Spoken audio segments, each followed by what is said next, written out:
ils l'ont fait. Nos lions ont marqué l'histoire et les esprits. Ils ont porté haut le drapeau rouge et vert.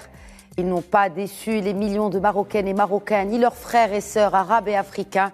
La première qualification pour les quarts de finale de la Coupe du Monde, pour le 11 national ou pour un 11 national dans l'histoire, a soufflé un réel vent d'euphorie. Le patriotisme n'est certes plus dans sa forme originelle, mais la passion Maroc a éclaté au grand jour hier.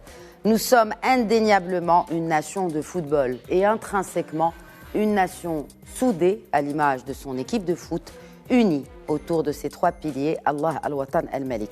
Les Lions de l'Atlas ont rugi et Vincent, leurs voisins ibériques, après un match palpitant, difficile et essoufflant. Mais le souffle de l'amour de la patrie les anime et leur fait faire des prouesses mentales et physiques. Ils ont tout donné et ça a fini par payer.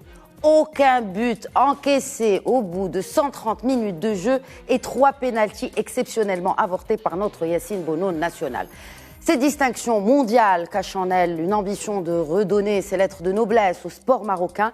Elles n'occultent toutefois pas d'autres distinctions d'athlètes marocains au niveau mondial ou encore continental dans la catégorie football, avec les Lions de l'Atlas qui ont écrit également l'histoire en se qualifiant pour la première fois à la Coupe du Monde féminine qui se tiendra l'année prochaine en Australie et en Nouvelle-Zélande, ou encore le sacre de la sélection de futsal en Coupe arabe des nations tenue en Arabie Saoudite en juin dernier. Dans les autres catégories, l'équipe nationale de karaté a décroché cette semaine à Durban 22 médailles, dont 9 d'or. Et puis Ramzi Boukhiem, premier Marocain à se qualifier à la plus prestigieuse compétition du championnat mondial de surf, la World Surf League WSL. Bref, cette vague d'exploits serait-elle symbole de la renaissance du sport marocain ?